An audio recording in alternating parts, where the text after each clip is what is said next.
Queridos hermanos, queridas hermanas, ¿cómo están? Dios les bendiga. Qué gusto verles. Gracias a Dios que nos permite mirarnos, ¿verdad? A veces es bueno hacer un alto siempre en la vida y agradecer a Dios todo lo que tenemos, ¿verdad? Eh, Muchos de ustedes supieron la pérdida de un siervo de Dios aquí en Oberá Misiones. Y a veces uno se pone a pensar ante el suceso de la muerte lo valioso que es siempre hacer un alto, ¿verdad? Hacer un alto, agradecer a Dios lo que tenemos, ponernos en paz con Él primero, ¿no es cierto? Ponernos en paz con nuestros prójimo, con nuestra familia, y también siempre es bueno hacer una reflexión para ponerse en paz con uno mismo. Yo creo que es una realidad que la muerte a veces trae mucho dolor y mucho pesar en el corazón, pero se hace mucho más llevadero cuando uno al menos tiene las cosas en orden, ¿verdad? En su vida. Este, pero es mucho más difícil cuando tenemos cosas pendientes, ¿verdad? Y que no pudimos resolver o que no pudimos decir. Era curioso porque hace 15 días yo tuve la bendición de ir a la iglesia en Santo Tomé a dar una charla sobre familias. Y dentro de la charla les decía, miren, yo no los voy a manipular, ¿verdad? Porque creo que nadie debe manipular a nadie en situaciones de esta naturaleza. Pero le digo, miren, la vida nadie la tiene comprada, ¿verdad? La vida puede terminar en un momento. Y creo que lo más valioso que tenemos es nuestra familia y hay que aprender a amarla, aprender a abrazarse, a amarse, a perdonarse, a comunicarse. Y es curioso porque en esa charla estaba la diaconisa, nuestra hermana Miriam Subsu, con su hija. El hermano Eddie no pudo estar en esa ocasión, pero ayer que charlábamos un poquitito, hacíamos referencia de que qué tan rápido se cumple, ¿no? Aquello que uno escucha y que es una realidad, ¿verdad? Así que bueno, hermanos, perdón por iniciar la clase trayendo esto, pero me parece interesante, uno siempre reflexiona, a veces ya después se le olvida a uno, ¿viste? Como que a veces ya la vida pasa tan rápido como que se le olvida a uno un montón de cosas, pero yo creo que ante sucesos como estos, lo más importante es, insisto, hacer un alto, darle gracias a Dios por lo que tenemos, eh, valorar a los nuestros, amarnos, cuidarnos, estar en paz. Yo siempre digo, lo más lindo es estar en paz, tratar de tener al menos la mayoría de las cosas resueltas, diríamos, ¿verdad? Para que cuando llegue la realidad de la muerte, que a todos nos va a llegar, o a nosotros personalmente, o a alguien muy cercano a nosotros, pues podamos eh, tener al menos la gratitud de que pudimos tener a tal o cual persona a nuestro lado. Así que disfruten a su familia, hermano. Disfruten a su familia, que son nuestros mejores afectos, nuestras mejores personas, ¿no? Nuestras personas favoritas, como dice una canción. Disfrútenlos, díganles te amo. Si hay algo que hay que arreglar, arréglenlo. Si hay algo que hablar, háblenlo. Si hay algo que perdonar, perdónense. Eh, Así que, bueno, creo que de esa manera siempre estaremos tranquilos, ¿verdad? Y yo digo, nadie está preparado para morir, pero a veces uno llega a un momento de decir, bueno, Señor, si es tu voluntad, pues puedo ir al descanso. Eh, pero creo que lo importante es eso, ¿verdad?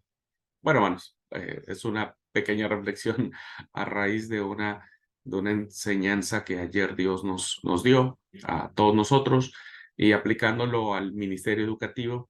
Los maestros, los buenos maestros siempre nunca tienen que perder la capacidad de observación y de reflexión y sacar las mejores lecciones de vida para sus alumnos. Eventos como estos no siempre son muy buenos para reflexionar y para tratar de entender quiénes somos. Así que bueno, siempre hay cosas para enseñar, ¿verdad? Y para aprender. Así que Bueno, eh, el comentario era ese. Creo que Alan me pidió la mano. Alan, no sé si querías Sí, participar.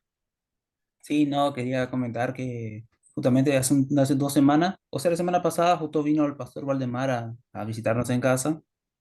También habíamos tocado este tipo de tema, diciendo que en un velorio, cuando es un sepelio cristiano, una persona, tenemos otra esperanza, lo que no nos afecta, en cierto sentido no nos afecta tanto porque lo vamos a poder ver en el día de mañana cuando venga el Señor Jesucristo. Y si, como pasó ahora, fue algo de sorpresa que cayó como un balde de agua fría a todos.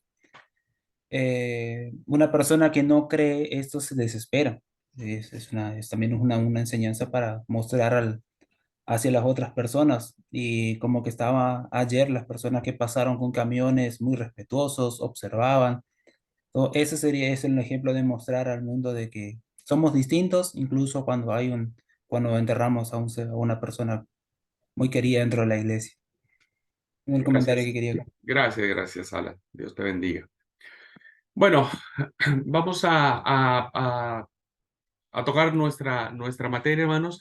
Muy bien, estamos entonces en este momento de el segundo paso que queremos abordar a partir de la propuesta que nos hace este libro que se llama Enseñemos la Biblia creativamente, en el que el primer paso, como lo vimos muy por arriba, porque creo que esto lo hemos venido haciendo durante todo este tiempo, es el hecho de, de cómo el mensaje tiene que venir de la palabra de Dios. ¿Verdad?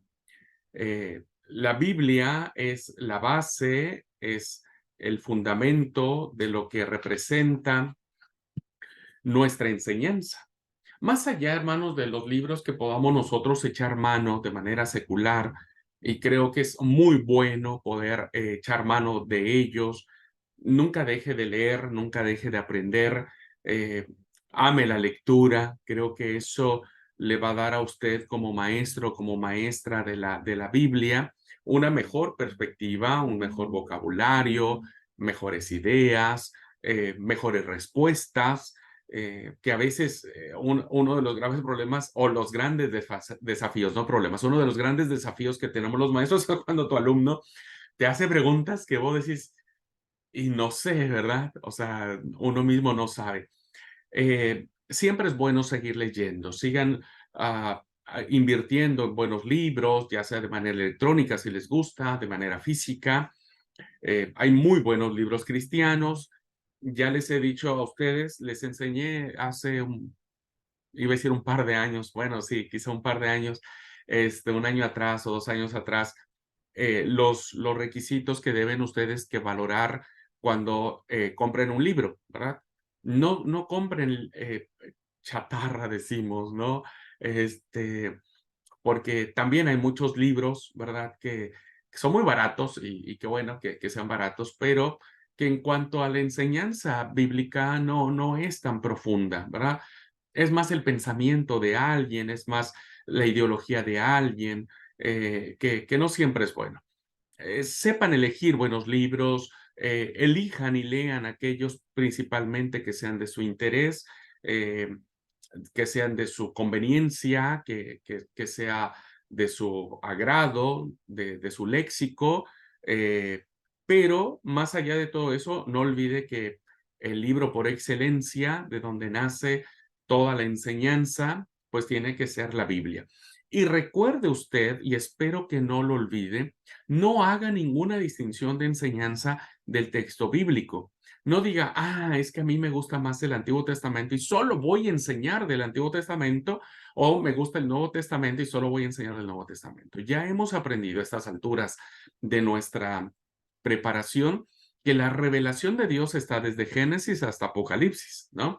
Y que todo es palabra de Dios y que todo tiene un mismo peso, una misma, eh, eh, un mismo valor.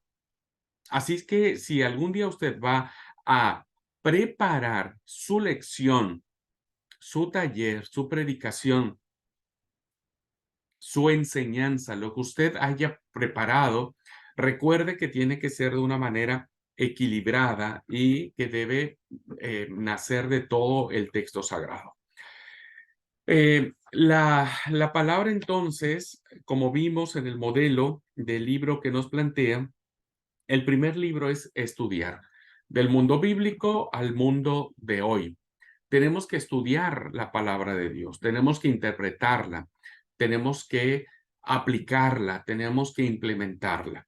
Es muy importante, queridos alumnos, que ustedes puedan siempre tener conciencia de la importancia que tiene su enseñanza. No lo olvide, por favor. Es muy importante que su enseñanza sea profundamente bíblica. Entiendo que hoy en la enseñanza bíblica tenemos el gran desafío de cómo, ¿verdad?, hacer relevante a nuestros alumnos un texto que a la luz del mundo actual, que a la luz del mundo contemporáneo es un libro ya antiguo, es un libro viejo, es un libro pasado de moda, es un libro que nos adapta a nuestra modernidad, a nuestra realidad, donde hoy la Biblia sigue siendo objeto de ataque, de menosprecio y de desvalorización en cuanto a sus enseñanzas. Entiendo que ese es el gran desafío que todos nosotros tenemos que hacer. Por eso, el maestro de la Biblia tiene que poner por encima de todo la validez, la importancia y la preponderancia de lo que significa el texto sagrado.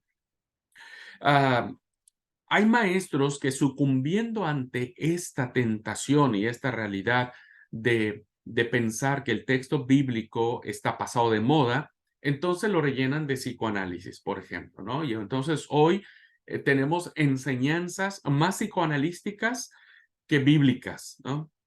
Otros le llenan de fantasías, ¿verdad? Entonces le meten historias fantásticas, historias llamativas, historias que a veces caen en la mentira, pero escuchamos más lecciones de enseñanza basados en mitos y en leyendas que en texto sagrado. A veces las personas, ¿verdad?, caen en la tentación de decir, bueno, ¿cómo hago que la Biblia sea relevante, ¿verdad?, en un mundo que tiene muchos años de que se escribió? Y entonces le metemos otros sabores que, insisto, a veces nuestras predicaciones o nuestras enseñanzas son más racionalistas, son más economistas, son más psicológicas, son más de todo menos que la palabra de Dios. Recuerde que el maestro de la Biblia es un maestro que debe buscar el equilibrio de la enseñanza, ¿verdad? No estamos en contra de las cuestiones psicológicas, no estamos en contra de las cuestiones históricas, de las arqueológicas, de las científicas, de lo que usted guste y mande. No estamos en contra, pero toda esa enseñanza debe estar interpretada, debe estar, perdóneme la palabra, pero debe estar sujeta a la revelación de Dios, ¿verdad? Que como dice el mismo Señor Jesús, los cielos y la tierra pasarán, pero mis palabras no pasarán. Entonces, la realidad divina, ¿verdad? Es una realidad que nos acompaña en todas las épocas de la vida. No importa si hoy tengamos inteligencia artificial. Así que bueno, estamos en un gran desafío, queridos alumnos, como maestros de la Biblia. Ya no podemos nosotros conformarnos con formas y métodos con los que nosotros aprendimos el texto sagrado. Ustedes y yo venimos de una generación en donde si el pastor decía que esto era azul, pues todos decíamos que era azul. ¿Eh? Si el pastor decía, bueno, todos son, no todos van a ser salvos, creemos que no todos debemos ser salvos. Nosotros crecimos en una época en donde pocas veces cuestionábamos. No, ni siquiera el texto sagrado cuestionábamos. Ni siquiera nos atrevíamos a cuestionar a la persona que nos lo decía, ¿verdad? No lo cuestionábamos porque lo que la persona decía o el pastor decía o el líder decía, pues decíamos, sí, pues es así. Hoy no.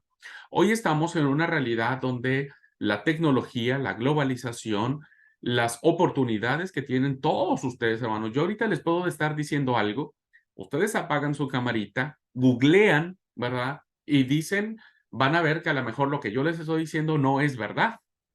Y entonces voy a decir, a ver, Abraham, para un poco. Vos me estás diciendo esto, pero yo le acabo de googlear y el internet me dice otra cosa, ¿verdad? Entonces, estamos en una clara desventaja en una generación en donde hoy cuestionan todo, cuestionamos todo. Algunos con espíritus hipercríticos, otros con espíritu crítico, otros con espíritu abierto y otros que son un problema crítico, ¿verdad? Que son un problema crítico.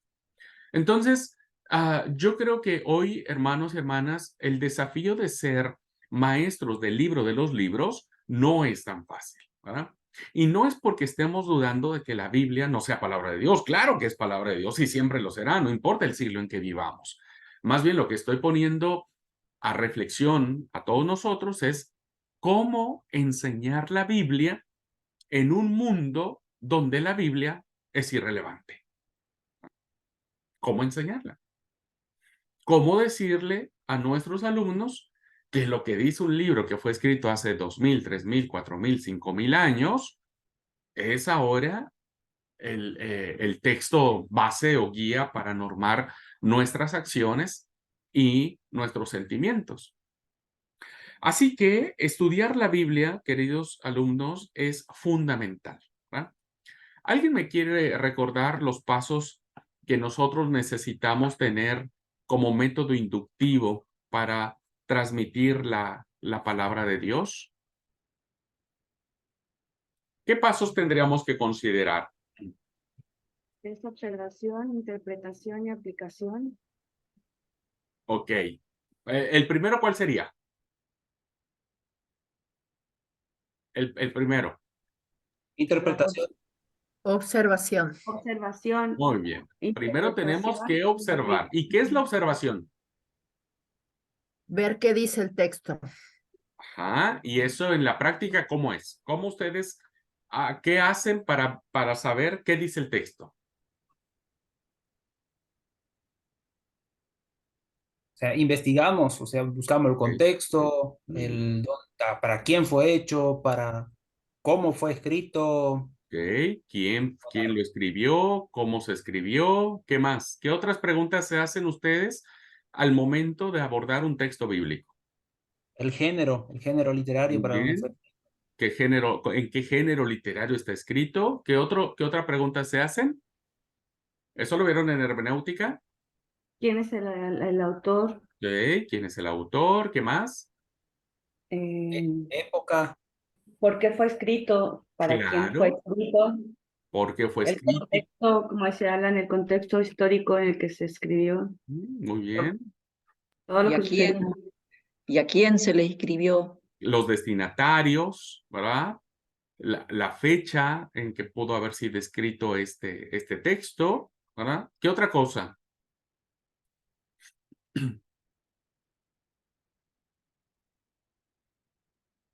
Algo muy importante que tienen que tener en cuenta si el texto que están ustedes estudiando es una interpolación o no, ¿verdad? Tienen que saber si el texto que están estudiando está dentro de los manuscritos más antiguos o es una añadidura, diríamos, que eso también es un dato muy importante al momento de estar analizando un texto. Muy bien, una vez que ya nos hicimos todas esas preguntas y que podemos echar mano, de qué instrumentos podemos echar mano para observar el texto? ¿De qué instrumentos? ¿Qué usan ustedes para eso? Ver diferentes versiones de la Muy Biblia, bien, comentarios bíblicos. Comentarios ok. ¿Qué más? Tenemos versiones de la Biblia que ya les dije, siempre consulten. Por lo pronto, 3 de corte protestante, diríamos, y 3 de corte católico. Comentarios bíblicos. Elijan buenos comentarios bíblicos, ¿no? No siempre se dejen guiar por un solo comentarista, ¿verdad? Recuerden que los comentarios bíblicos es el punto de vista de un autor, que ese autor está basado en una confesión religiosa, ¿verdad? Entonces, siempre es bueno consultar de 2 a 3 comentarios bíblicos. ¿Qué más? Diccionario bíblico. Los diccionarios son fundamentales, ¿verdad? Los diccionarios son fundamentales porque de ahí podemos nosotros saber el significado de las cosas. ¿Qué más?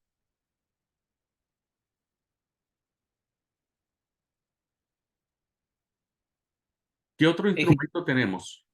puede ser el eje temático de donde, por cómo está escrito, por el título antes del versículo. Sí, bueno, eso ya dijimos que todo eso es como que el campo de investigación. La pregunta es, ¿qué instrumentos ahora tenemos para aprender todo esto? Ya dijeron traducciones de la Biblia o versiones de la Biblia, tenemos comentarios bíblicos, diccionarios, ¿qué otra cosa?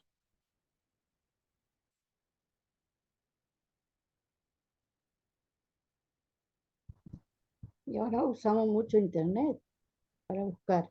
Muy bien, Betty. Sí, el Internet es fundamental. Aunque recuerden, no siempre se crean lo que San Google les dice, ¿verdad? Bueno, saben que también es muy importante que tengan un interlineal. Yo sé que eso no lo usamos mucho, pero nunca es malo, diríamos, usar los interlineales, tanto griego como hebreo. Yo pensé que se contaba dentro de los diccionarios, el No, no, interlineal. no.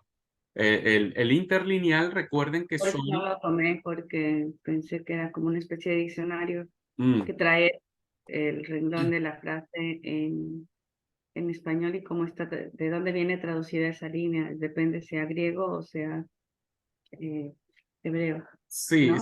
sí, los interlineales, depende también el interlineal que tengan, son como de manera literal está escrito el texto sagrado, ¿ah?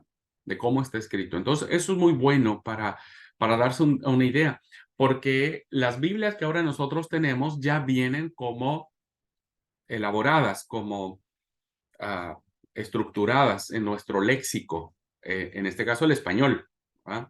En este caso el español. Muy bien, entonces el interlineal. Otro instrumento muy bueno y muy útil que no deben y que también busquen algo sobre eso, los atlas bíblicos, los atlas. Eso es muy importante, ¿ah? Porque los atlas nos... hay uno que es maravilloso que se los voy a recomendar, lo voy a traer.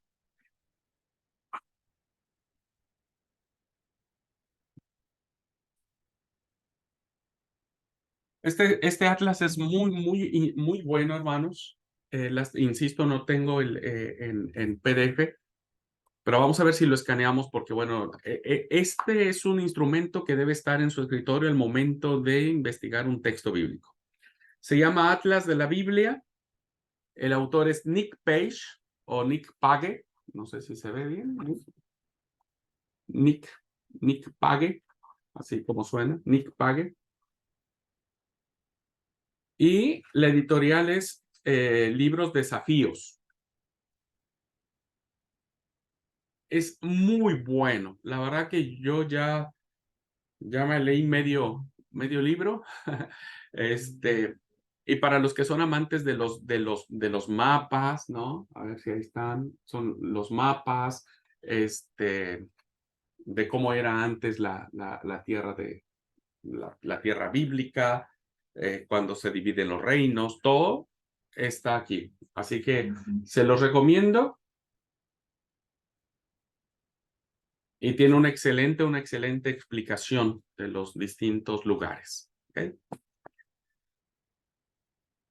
Así que cuando usted prepare una lección o una clase, tenga todos estos instrumentos a la mano. ¿Va? Ahora, qué otro,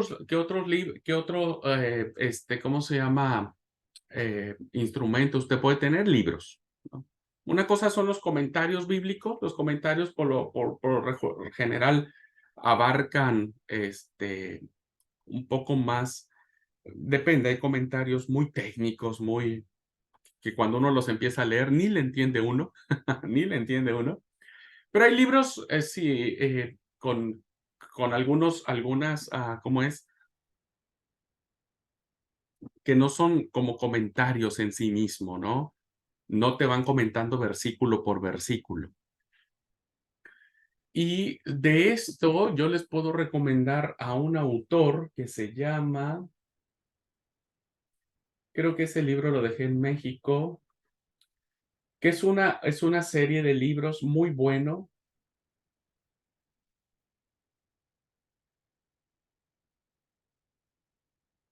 Ay, ay, ay. Y ustedes saben que no me acuerdo el autor, pero ese libro lo dejé allá. Ujú. No, no me acuerdo el autor. Pero hay libros muy buenos, muy buenos que ustedes pueden tomar en cuenta para dependiendo la necesidad que cada uno de ustedes tengan.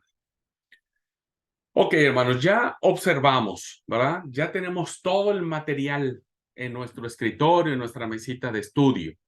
¿Cuál es el segundo paso?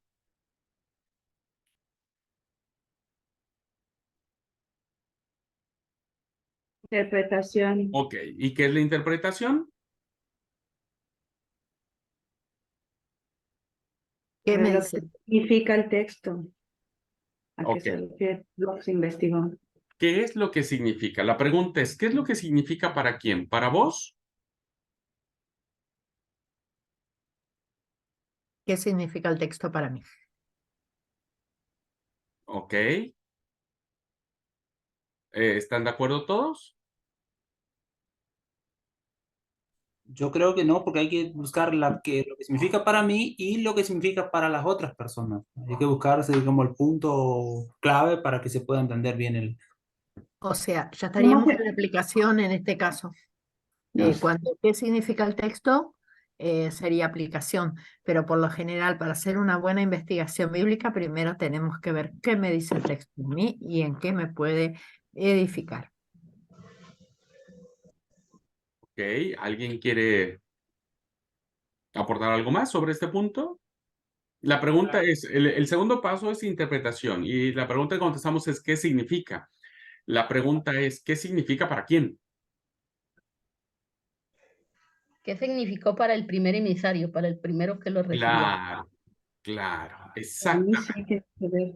Ya el cómo lo aplico, lo que significa para mí o cómo lo puedo aplicar hoy ya tiene que ver con, con el siguiente paso, ¿no? Que sería la aplicación.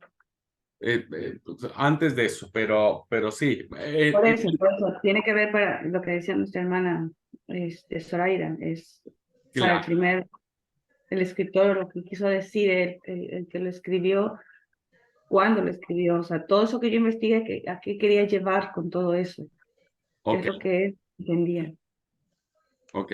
Entonces, en este punto hay dos momentos.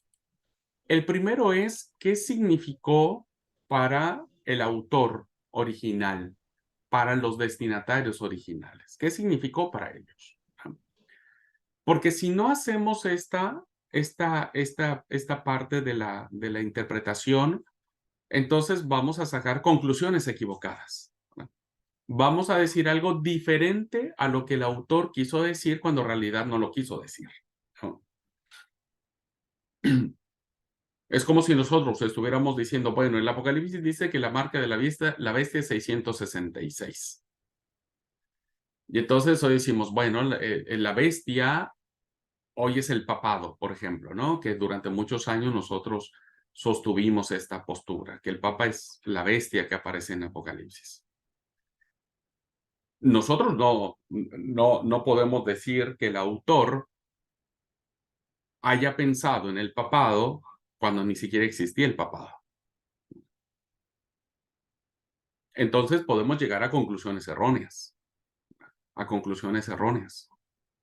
Por eso el primer punto es qué le quiso decir de manera primitiva o en la primera intención el autor a sus destinatarios.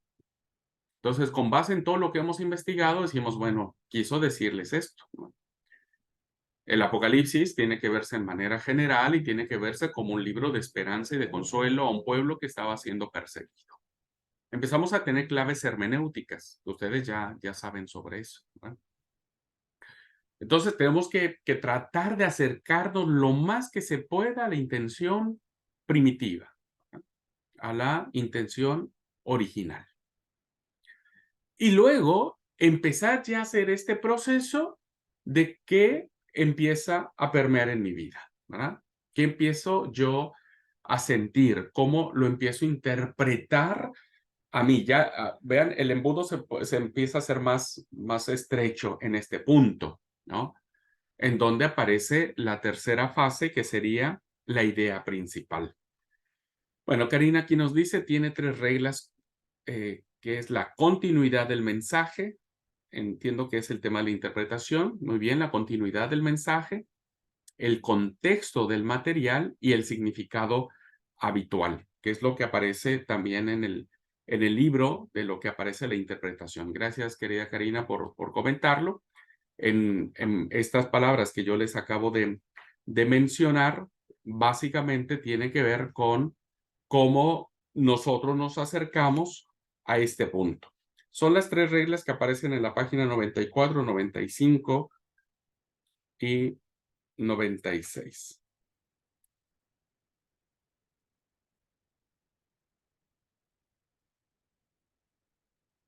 Hasta la 97.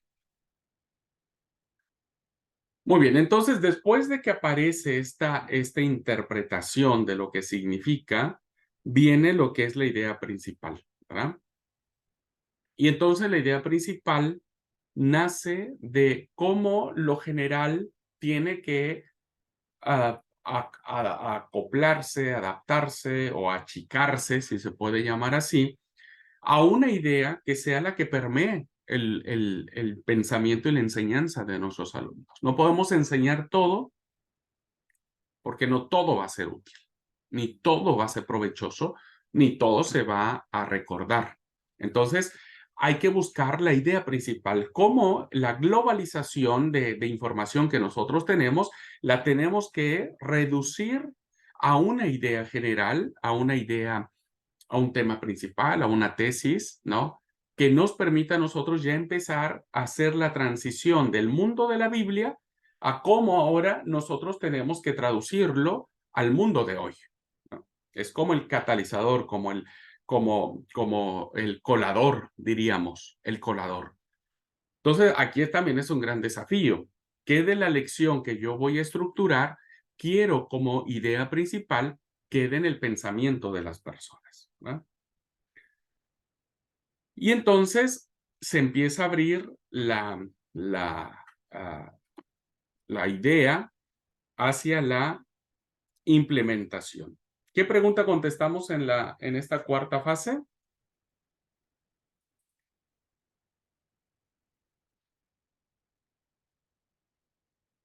Pero has hablado de qué diferencia hace. ¿Qué diferencia hace? O sea, gracias. Después de este puente, recuerden que el puente es básicamente la idea principal, es allí el punto neurálgico. Yo siempre digo que cuando uno tiene la idea clara de lo que va a transmitir, ese es el secreto de nuestra enseñanza, ¿verdad?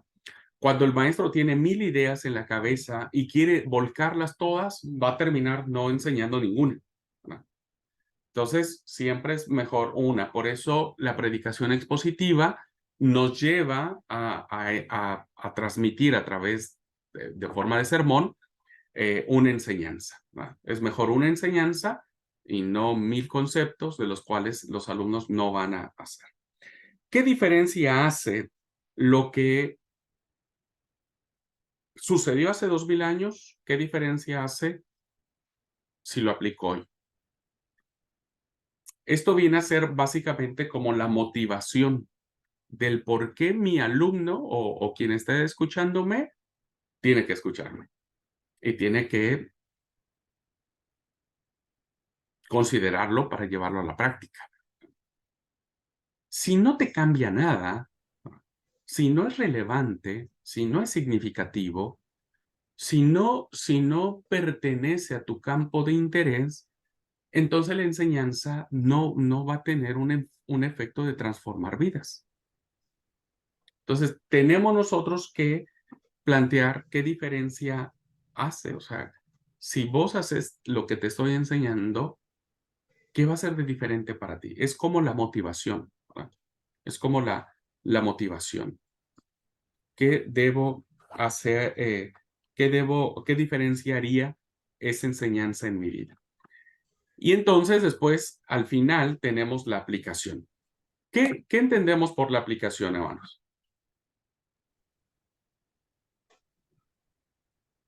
Pues hermano, yo entiendo que la aplicación es cuando lo que la palabra de Dios dice que se escribió hace mucho tiempo, pero que se hace relevante ahorita para lo que yo estoy viviendo, para mis problemas cotidianos, para lo que yo necesito cambiar o remediar o solucionar ahora en mi vida. Y entonces veo que eso que se dio hace mucho tiempo sirve para hoy y es vivo y como dice la palabra, es vivo y es eficaz. O sea, se puede practicar y sirve. Ok, muy bien. ¿Cómo ustedes harían aplicaciones en una lección o en una enseñanza? Lo que dijo mi hermana Zoraida sería como la base teórica, donde todos sabemos qué es lo que es la aplicación. Ahora, en la práctica, tomen como referencia alguna clase, algún sermón, algún taller que ustedes hayan dado últimamente.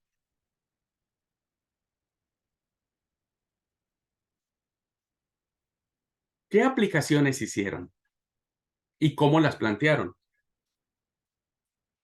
Tomen como referencia el último sermón o la última enseñanza o el último taller o la última lección del mate o de no sé. Bueno, en mi caso, el sábado hice el devocional y hablé de la vida de Rebeca. ¿Ok? Entonces, la aplicación que yo di para mí es en 3 puntos la hice enfatizar.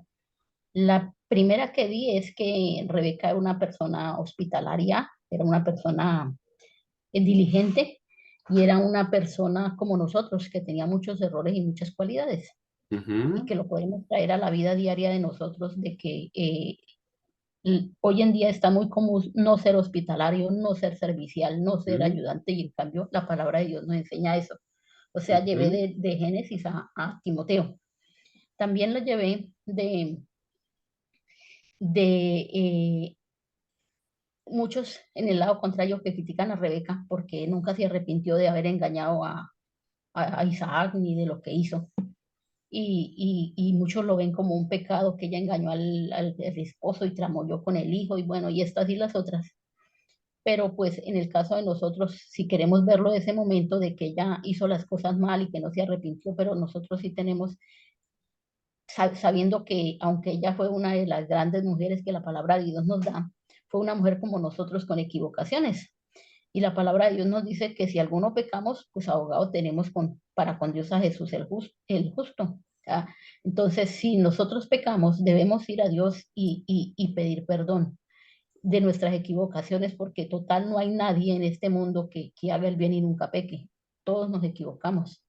Y si bien en ninguna parte vemos que Dios castigó a Rebeca por eso, pues uno ve que esas son cosas que no se deben hacer, que engañar a una persona ciega, una manipular las cosas para supuestamente que se me dé lo que yo quiero. Muy bien, muy lindo sermón, seguramente. El ejemplo de Rebeca es maravilloso, ¿verdad? Ok, tomemos como base el primer ejemplo que nos planteó nuestra hermana Zoraida. Ella habló acerca de la hospitalidad, ¿verdad? Y entonces su aplicación era, bueno, hoy en día la hospitalidad no es muy común, ¿verdad? No es muy común. Eh, pero la pregunta que debe hacerse el maestro creativo de la Biblia es decirle a sus oyentes, ¿verdad? En este caso, cómo ser hospitalario. ¿Cómo? Entonces, uno tiene que decir, bueno, hermano, sí, Rebeca fue hospitalaria, nosotros tenemos que ser hospitalarios como Rebeca, ¿verdad? Hoy la hospitalidad o ser hospitalario no es un paradigma que se hace, pero ahora quiero enseñarles, ¿no? Cómo ser hospitalario. Bueno, primer consejo. Cuando usted venga al culto, ¿verdad? Y vea a una persona nueva que no haya visto, acérquese con esa persona y pregúntele, oiga, ¿usted tiene dónde almorzar, por ejemplo? No, mire que yo no tengo dónde almorzar. Bueno, no se preocupe. Si usted puede llevarlo a su casa, llévelo a su casa y almuerce con esa persona, ¿verdad? Y si no, vaya con el pastor y el pastor seguramente le derivará con una familia que lo lleve, ¿verdad? Es decir, segundo consejo, usted De preferencia, siempre tenga lista un lugar o una habitación, ¿verdad? Cómoda, dispuesta para si hay alguna necesidad de ser hospitalario, bueno, usted ofrezca ese espacio en su casa. Tercer consejo, si alguna vez en su iglesia hay una reunión donde van a venir consagrados o hermanos o hermanas de otras iglesias por un programa que haya, sea el primero en acercarse, en investigar quién es el organizador de hospedaje y ofrezca su casa, ofrezca su lugar para hospedar a personas. ¿Qué es lo que estoy diciendo, queridos alumnos? Es en la aplicación, que eso es lo que más cuidado nosotros debemos tener, donde más tiempo tenemos que invertir, es decirle a nuestros oyentes cómo, ¿verdad? Es como decir, bueno, el perdón, hermanos, tenemos que aprender a perdonar. Dios le perdonó a Rebeca, ¿verdad? Por la situación que vivió con su esposo o sus hijos, etc. Bueno, ¿cómo podemos perdonar? ¿Verdad? Y entonces debe haber una aplicación. Mire, si usted es alguien que ha guardado rencor durante mucho tiempo, yo le aconsejo, ¿verdad? Primero, ore a Dios para que Dios traiga a su vida eso que usted no ha querido perdonar. Segundo, ore a Dios para que Dios ponga el momento y el lugar especial para que usted pueda encontrarse con esa persona y puedan charlar sobre el tema, pero que sea Dios quien lo guíe, que sea Dios quien propicie ese momento. Tercer consejo, vaya y dígale a esa persona, ¿verdad? Lo que usted ha sentido y cómo ha tenido, ¿no es cierto? Todo esto que tiene en su corazón y perdónele, ¿verdad? Perdónele. Acérquese, hable con esa persona y libérese de esta situación. No sé, estoy tomando algunas ideas de lo que nosotros podríamos tener en nuestras lecciones. La aplicación siempre es qué debo cambiar, pero cómo debo hacerlo, ¿no?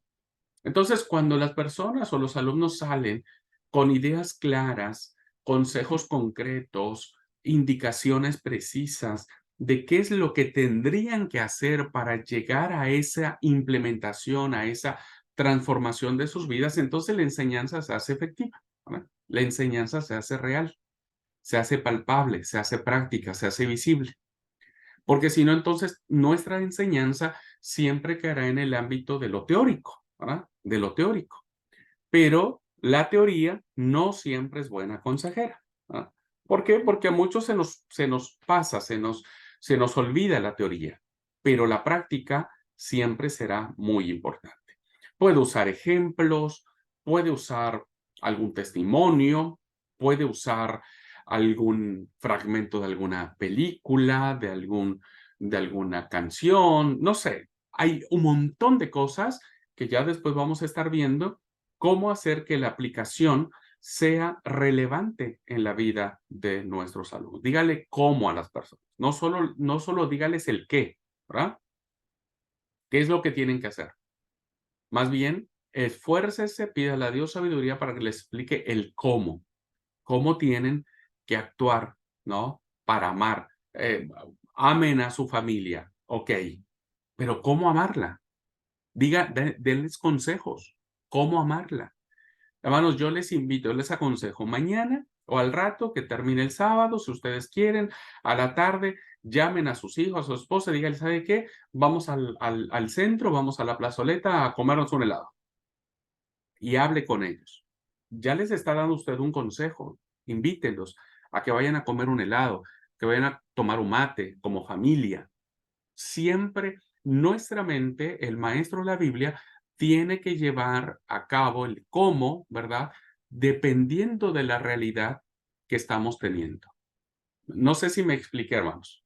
Ese es el secreto de la enseñanza. Si no, vamos a decir, como alguien me decía a mí, ay, hablo tan lindo, pero, pero solo es eso y no queremos que maestros que hablen tan lindo. O sea, sí queremos maestros y maestras que hablen lindo, sí, pero el invertir en decirle a nuestros alumnos cómo, ese es el secreto.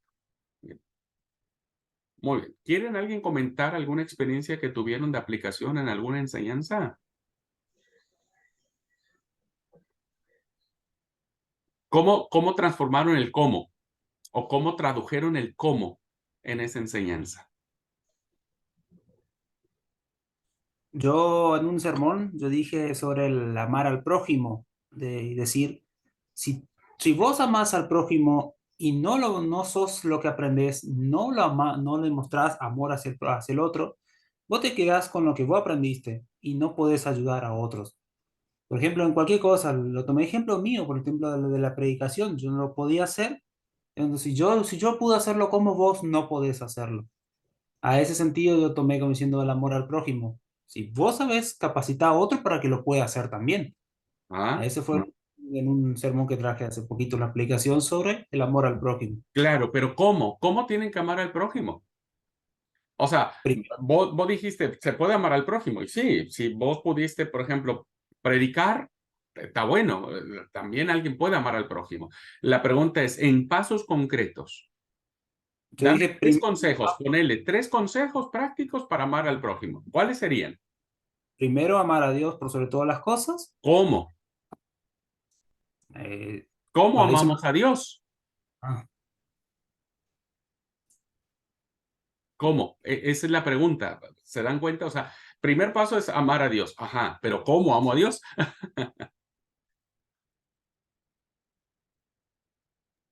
Perdón, hermano. El punto Ayudando que tú me a los demás, Sí, a ver, eh, ahorita Sonia, dame un segundito, ayudando a Sonia. las personas.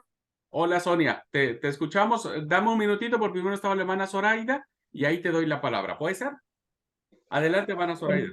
hermanos, su merced lo que nos pide es que demos pautas precisas de lo Claro, que es la acción. claro, Listo. Las claro. pautas precisas que yo di y que doy, bueno, digamos las que el hermano dijo de una persona que llega por primera vez, o de nuestro vecino que está al lado, o de una persona que está en un hospital que ve a una persona llorando o a una persona desesperada y no acercarse a decirle, bueno, ¿en qué le puedo ayudar? ¿Qué puedo hacer por usted? Muchas cosas que se demuestra el amor de manera verdadera, porque el que dijo Santiago, calientes en y coman, pero no les da con qué, pues no sirve para nada. Ujú, ujú. Entonces son pasos puntuales para en el momento demostrar ese servicio, esa hospitalidad, ese amor. Claro, que esa es la aplicación en sí misma, ¿no es cierto? Es decir, ¿qué consejos prácticos uno puede darle? Porque saben, hermanos, la gente o tus alumnos, quien te va a escuchar, se va a quedar con eso, ¿verdad? Porque el caso de Rebeca no le va a hacer mucho ruido en su cabeza, porque Rebeca, quién sabe, hay gente que ni sabe quién fue Rebeca. Pero cuando ya los involucras en cuestiones personales, pasos concretos, acciones específicas, entonces la enseñanza se hace relevante en las personas porque están involucrados ellos. Ya no importa Rebeca, Rebeca ya murió, Rebeca ya tiene miles de años de que no existe más, pero yo sí, ¿verdad? Entonces ahora yo, en el mundo de hoy, ¿cómo puedo hacerlo? No sé si me explico, queridos alumnos, la importancia de la aplicación. Sí, hermano, yo creo que la importancia de la aplicación es mostrar con los hechos. Ujú, muy bien. Que es básicamente como dijimos, Alan nos dijo algo muy lindo. Debemos Ujú. amar a nuestro prójimo. Bueno, demos pautas de cómo, ¿no? ¿Cómo podemos amar al prójimo? Sonia, adelante, ¿vos querías decirnos algo? Sí, pastor, lo que mencionó la hermana que tenemos que ayudar a los demás, que tenemos que poner de nuestro empeño para que así vean que nosotros de esa forma amamos a Dios. Si vemos un necesitado, lo ayudamos. ¿Sí? Ajá. Y eso básicamente parte de acciones concretas, ¿verdad? Si por ejemplo, vos vas salís de tu casa y encontrás a una persona que está triste, ¿qué haces? O sea, ¿cómo demostrar el amor de Dios? Ah, bueno, vos acércate, pero recuerden que siempre parte de la experiencia del maestro, ¿verdad? Si ustedes lo practican, Claro. entonces va a ser mucho más fácil enseñarle a otros. ¿Mm? Muy bien. Pues entonces, fíjense cómo, queridos alumnos, la importancia que tiene el estructurar una lección, una enseñanza, un sermón, un taller, una charla, basado básicamente en la aplicación. Y vieron, si vieron el cuadro, ahí se hace muy amplio. Es ahí donde nosotros tenemos que tener mucho más tiempo. Yo siempre he dicho en términos así en porcentaje, 40% debemos estar en el mundo de la Biblia y 60% tenemos que llevarlo a la aplicación nuestra, ¿verdad? A la aplicación. ¿Cómo se hace realidad la enseñanza que queremos mostrar? Muy bien. ¿Alguna pregunta, algún comentario al respecto?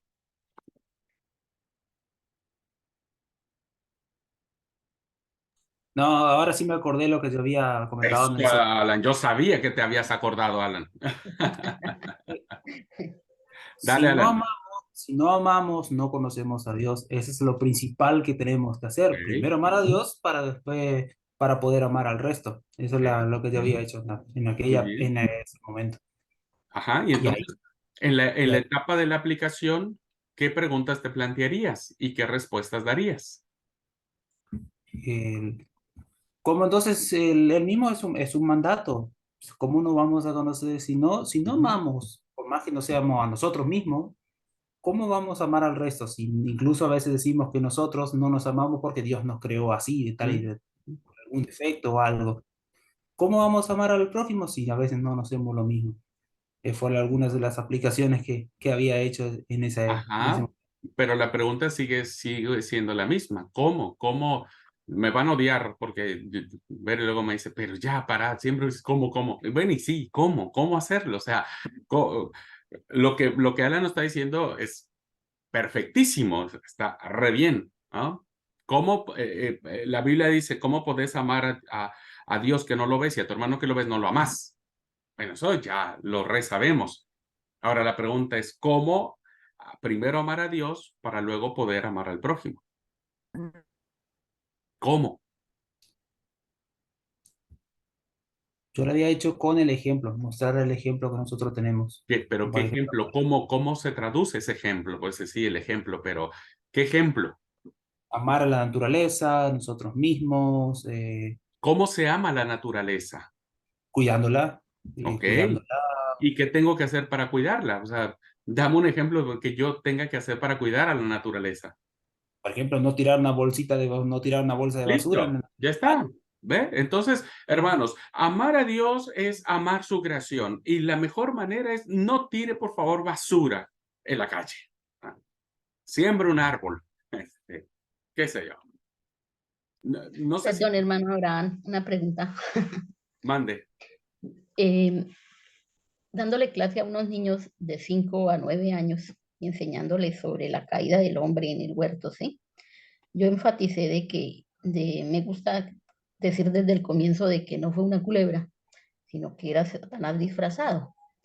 Y pues a final aterricé las cosas diciéndole que no solo el Satanás se nos disfraza nosotros decimos que allá fue una culebra y que engañó a Eva, pero a nosotros el que nos dice que no pongamos cuidado en la clase, que le quitemos el almuerzo al otro, que no haga la tarea que no importa, no coja el camino para la casa, sino vaya camino, nos desviamos del camino. Todas esas cosas son engaños de Satanás.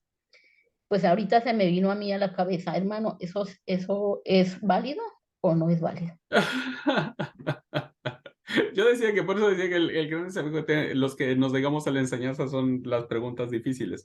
A Zoraida la pusieron en jaque los niños y a mí me pone en jaque ella. Eh, Porque pues a simple vista digo yo práctico, porque eso, a un niño pues le dice que una culebra engañó a Eva, pues eso no va. De una vez pues, y además hoy en día que ya casi no, nadie bueno, come ese cuento, ¿no? Es Satanás, pero Satanás sigue engañando y nos sigue engañando de formas sutiles, diciéndonos cosas bonitas que a nosotros a simple vista nos gusta, ujú, pero son engaños y entonces para ponerle ejemplos puntuales pues yo puse eso. claro. No, no, No se deje engañar de que su amiguito le dijo que no cumpla con las tareas y no importa, todavía no pierde el año. O dígale a su mamá mentiras, o coja las cosas que no son suyas, que eso nadie se va a dar cuenta. Son cosas que yo las puse en ese ejemplo, sino que ahorita se me vinieron a la cabeza y dije yo, pues ¿será que sí se vale? ¿Será que no se vale?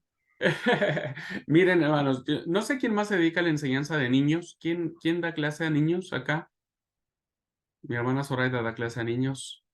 ¿Quién más le da clase a niños en la escuelita? ¿No? Bueno, Liti no. Yo también, Yo no doy clase. pastor. Bueno, Sonia da clase a los niños. Betty no da clase a los niños. No, pero siempre hablo con los chicos del tema de que matan los pajaritos y la lucha contra la gomera. Es una forma de cuidar la naturaleza. Le digo, ¿por qué matan los pajaritos si eso Dios puso para alegrar nuestras vidas? O sea, es una manera de enseñar, no usando yo una gomera, por supuesto. Sí. Eso hay que explicarle a mi esposa que Dios hizo a los pajaritos. Ella no lo entiende cuando la despiertan en la madrugada. Hay un pájaro que canta toda la madrugada. Y Bere quisiera tener una resortera, una gomera ahí para... Pero es el gallo que te canta.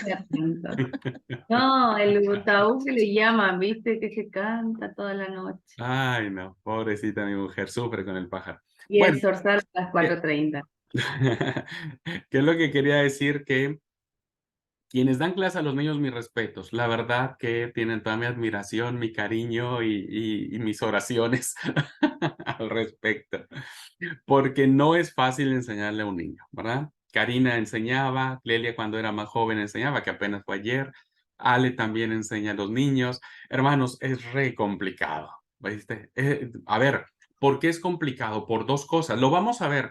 Yo voy a invitar a una maestra que ha trabajado muchos años con niños y bueno, ahí ustedes van a poder sacar todas sus dudas, preguntas y todo, ¿viste? Yo cuando era más joven también di clase a los niños, pero hay dos grandes desafíos. Ya lo vamos a ver cuando veamos el tema de enfocar de acuerdo a las necesidades de los niños, o perdón, del auditorio. El primer desafío es que los niños te creen todo. Los niños te van a creer todo. Todo te van a creer. Si vos se los planteas como se los plantees, te lo van a creer, ¿verdad? Por eso todos cuando crecimos creímos que Eva y Adán se comieron una manzana en el huerto del Edén. Entonces todos creímos eso, ¿no? Nos lo dijeron. O que Jonás se lo tragó una ballena. Entonces, hasta pintábamos la ballena. Los niños te creen todo, ¿verdad? Y segundo, que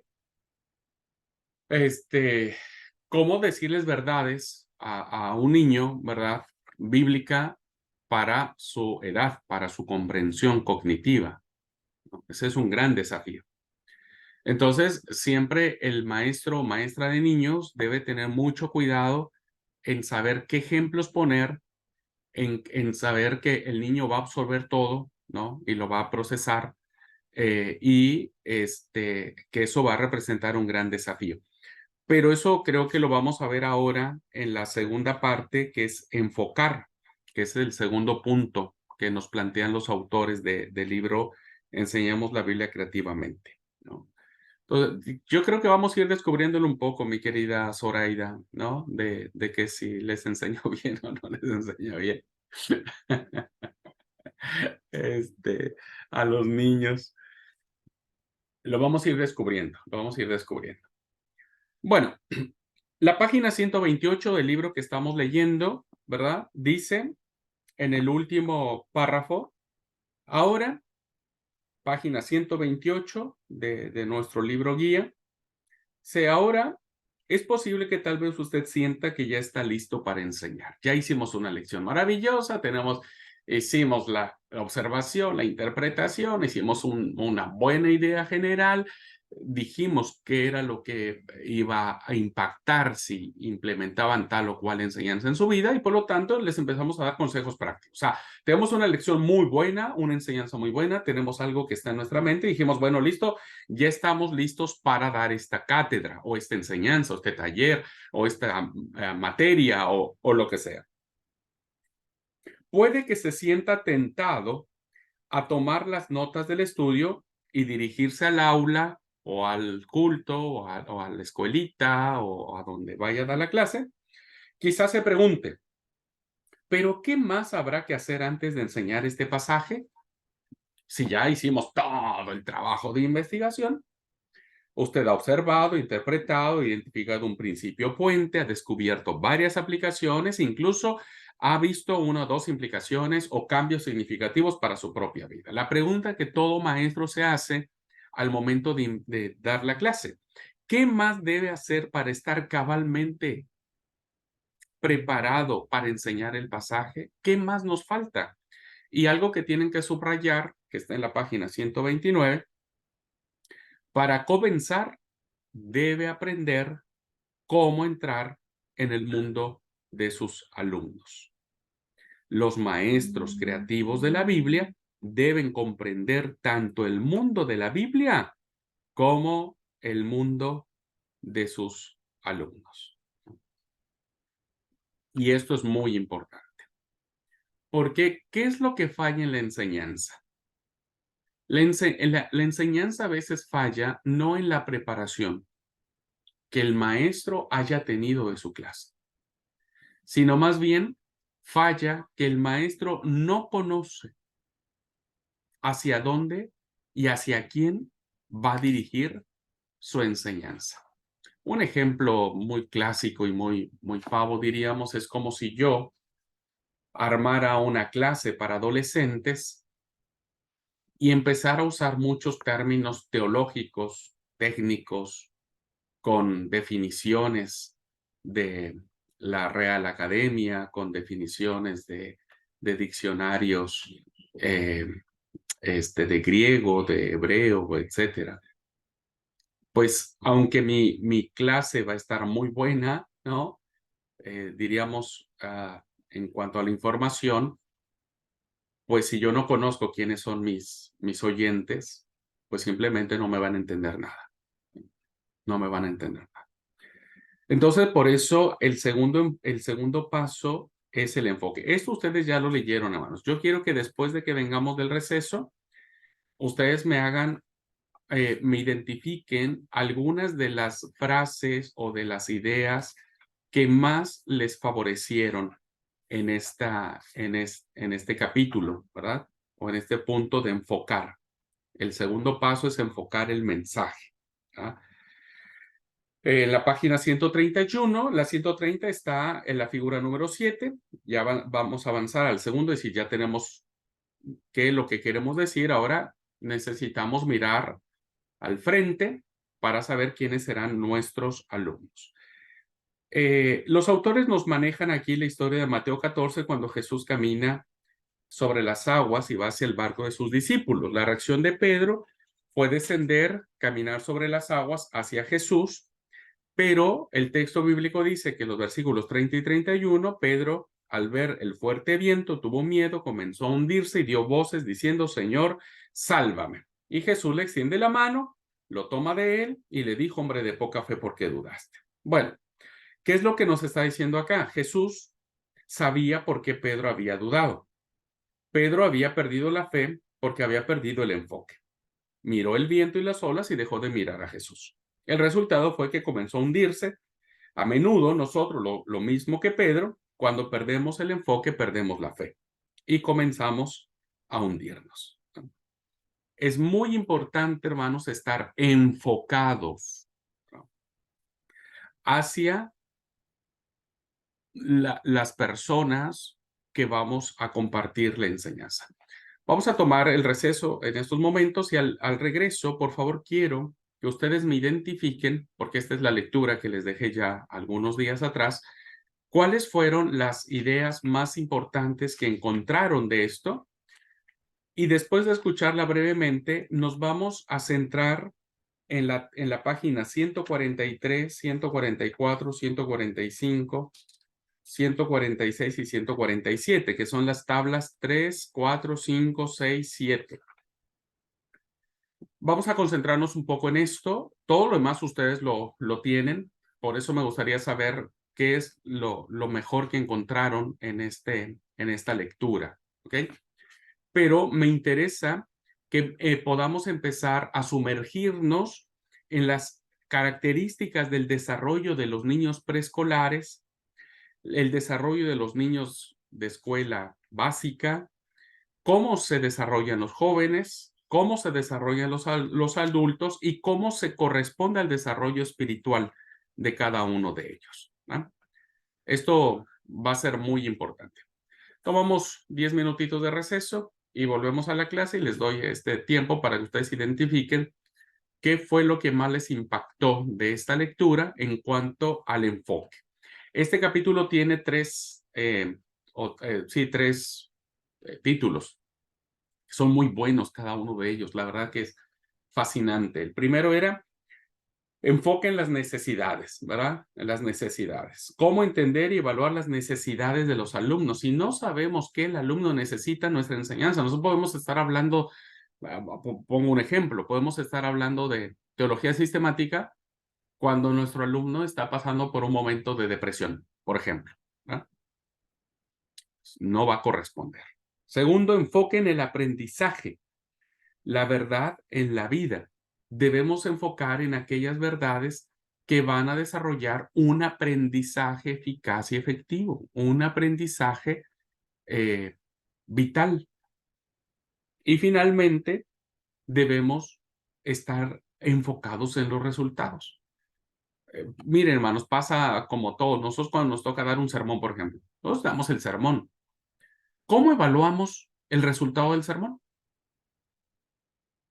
Nunca lo evaluamos. O ustedes cuando dan un taller o cuando dan una clase los niños de la escuelita, dan una clase, ¿cómo evalúan que los alumnos aprendieron? Pues no tenemos evaluación. Hoy yo predico sobre la fe o sobre Rebeca, por ejemplo. El próximo sábado hablo de amar al prójimo. El próximo sábado habla sobre la familia. ¿Cómo evalúo que todo eso que he enseñado tuvo resultado? Qué interesante, ¿verdad? Son como desafíos. Bueno, vamos entonces al receso y volvemos en 10 minutitos.